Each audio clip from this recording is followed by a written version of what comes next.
Then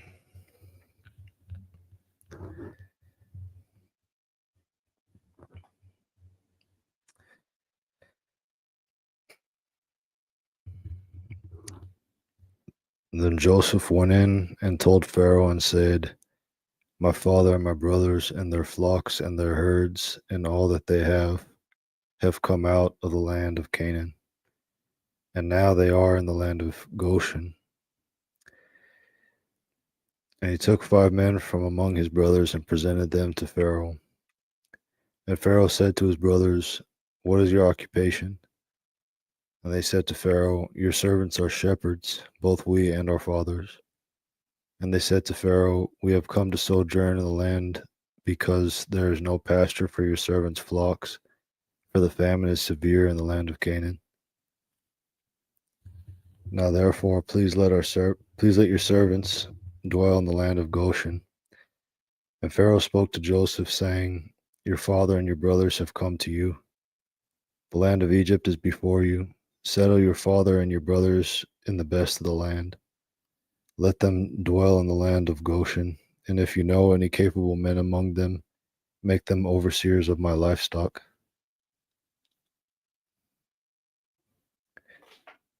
And Joseph brought in Jacob his brother and set him before Pharaoh. And Jacob blessed Pharaoh. And Pharaoh said to Jacob, how many are the years of your life? And Jacob said to Pharaoh, the years of my sojourning are 130 years.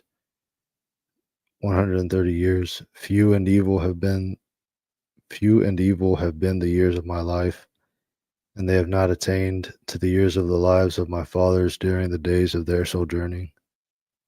And Jacob blessed Pharaoh and went forth from Pharaoh's presence.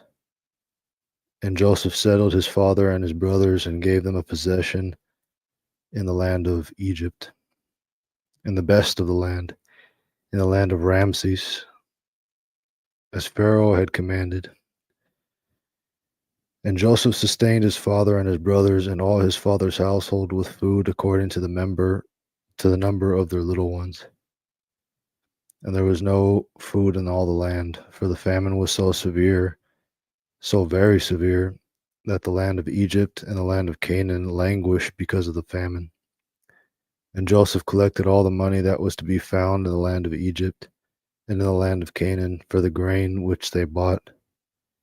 And Joseph brought the money into Pharaoh's house. And when the money from the land of Egypt and from the land of Canaan had been spent, all the Egyptians came to Joseph, saying, give us food, for why should we die in your presence? For our money is gone.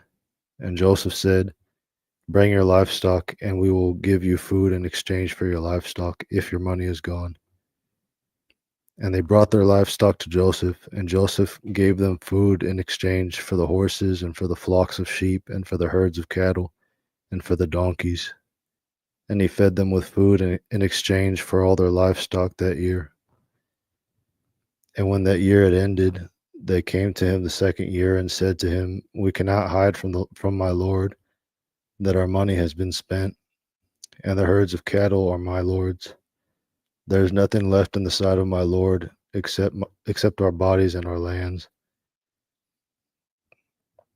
Why should we die before your eyes, both we and our land? Buy us and our land in exchange for food, and we and our land will become servants to Pharaoh, and give us seed, that we may live and not die, and that the land may not be desolate. So Joseph bought all the land of Egypt for Pharaoh. For every Egyptian sold his field because the famine was severe upon them, and the land became Pharaoh's. And as for the people, he removed them to the cities from one end of the border of Egypt, even to the other end. Only the land of the priests he did not buy, for the priests had an assigned portion from Pharaoh, and they lived off their portion from Pharaoh, which Pharaoh gave them. Therefore, they did not see their land. Then Joseph said to the people, now that I have this day bought you and your land for Pharaoh. Now that I have this day, bought you and your land for Pharaoh. Here is seed for you that you may sow the land. And when harvest comes, you shall have a fifth to Pharaoh, and 4/5 shall be your own as seed of the field, and as food for you, and for those of your household, and as food for your little ones. And they said, You have saved our lives. We may find favor in the sight of my Lord, and be Pharaoh's servants. And Joseph made it a statute concerning the land of Egypt that stands to this day, that Pharaoh should have the fifth. Only the land of the priests alone did not become Pharaoh's. And Israel dwelt in the land of Egypt, in the land of Goshen, and they acquired possessions in it, and were fruitful and multiplied exceedingly. And Jacob lived in the land of Egypt 17 years. Thus the days of Jacob, the years of his life, were 147 years. And the time for Israel to die drew near. And he called his son Joseph, and said to him, If now I have found favor in your sight, please put your hand under my thigh, and deal with me in kindness and truth. Please do not bury me in Egypt. But when I lie down with my fathers, you shall carry me out of Egypt, and bury me in their burial place. And he said, I will do as you have said.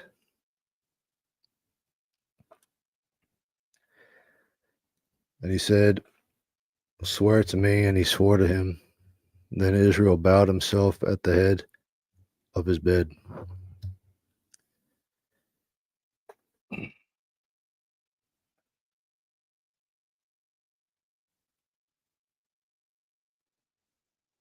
Now after these things Joseph was told, Your father is sick. So he took with him his two sons, Manasseh and Ephraim.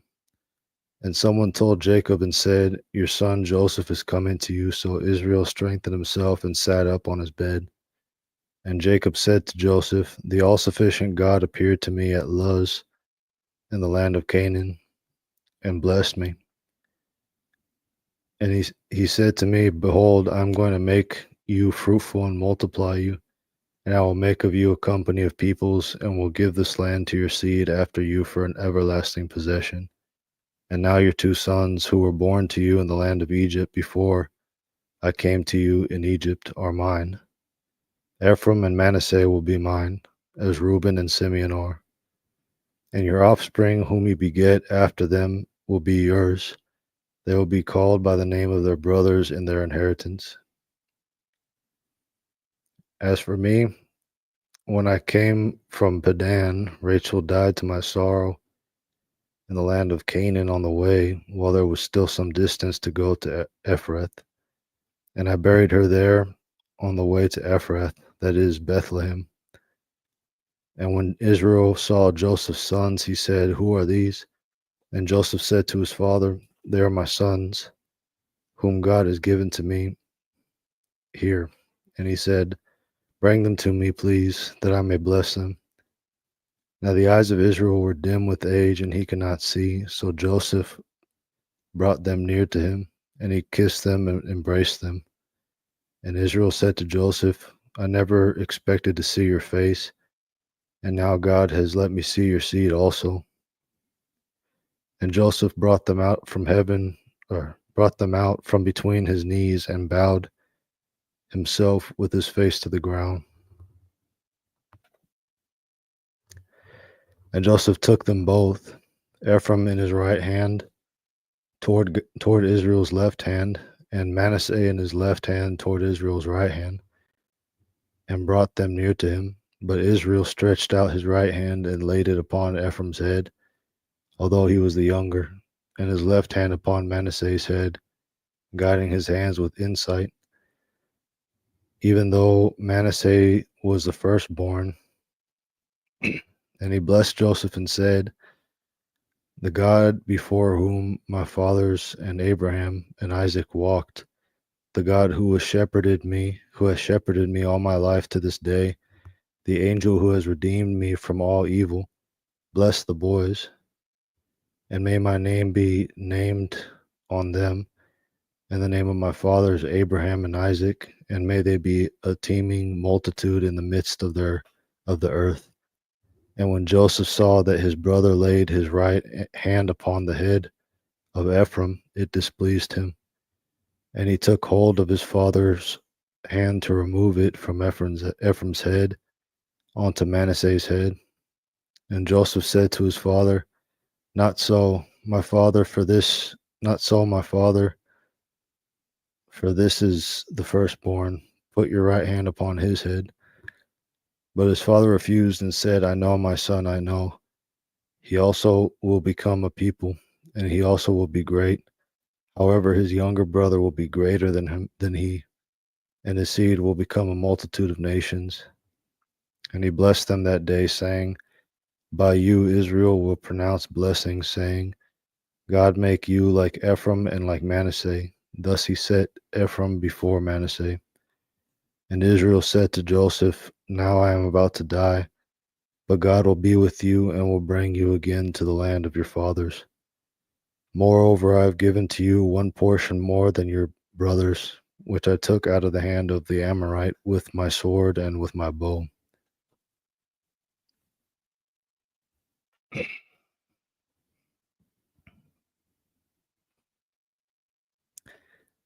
And Jacob called to his sons and said, Gather yourself together that I may tell you what will happen to you in the last days. Assemble yourselves and listen, O sons of Jacob. Yes, listen to Israel your father. Reuben, you are my firstborn, my might and the first fruits of my vigor, preeminent in dignity and preeminent in power,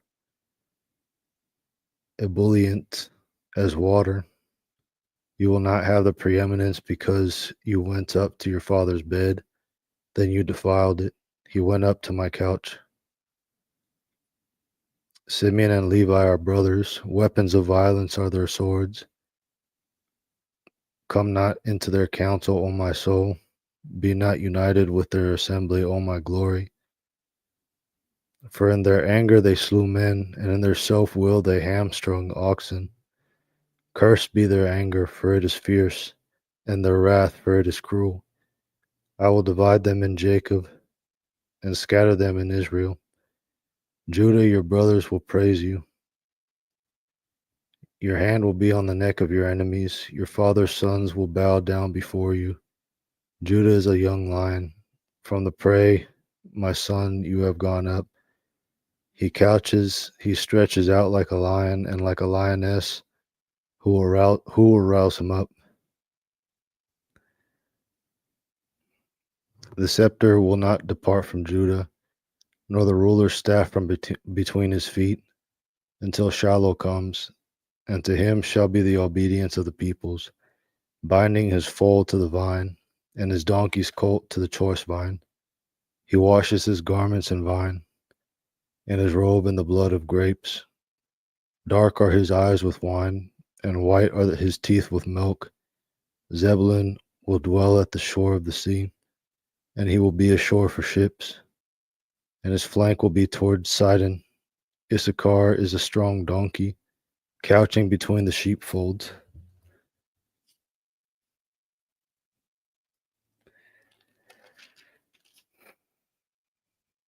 And he saw a resting place that was good, and the land was pleasant, and the land that was pleasant. And he bowed his shoulder to bear, and became a task worker to bring tribute. Dan will judge his people as one of the tribes of Israel.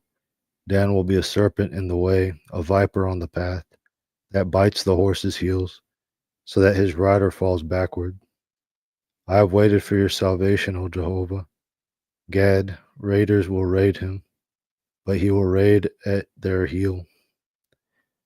Asher's food will be rich, and he will yield royal dainties. Naphtali is a hind let loose. He gives beautiful words. Joseph is a fruitful bow by a fountain. His branches run over the wall.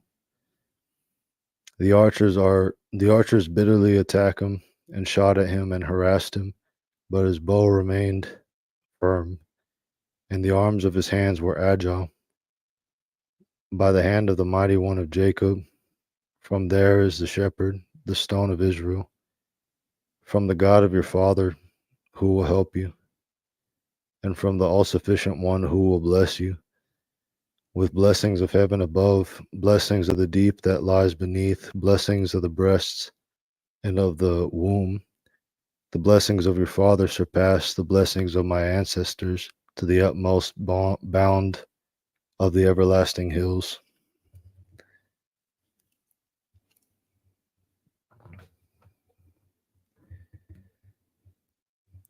They will be on the head of Joseph, and on the crown of the head of the one who was separate from his brothers. Benjamin is a ravenous wolf, in the morning devouring the prey, and in the evening dividing the spoil. All these are the 12 tribes of Israel, and this is what their father spoke to them when he blessed them. He blessed them, each one according to his blessing. And he charged them and said to them, I am being gathered to my people. Bury me with my fathers in the cave that is in the field of Ephron the Hittite, in the cave that is in the field of Machpelah, which is before Mamre, in the land of Canaan, which Abraham bought along with the field from Ephron the Hittite for the possession of a burial place. There they buried Abraham and Sarah his wife. There they buried Isaac and Rebekah his wife. And there I buried Leah. The field and the cave that is in it, purchased from the children of Heth. And when Jacob had finished charging his sons, he gathered up his feet into the bed and expired, and he was gathered to his people.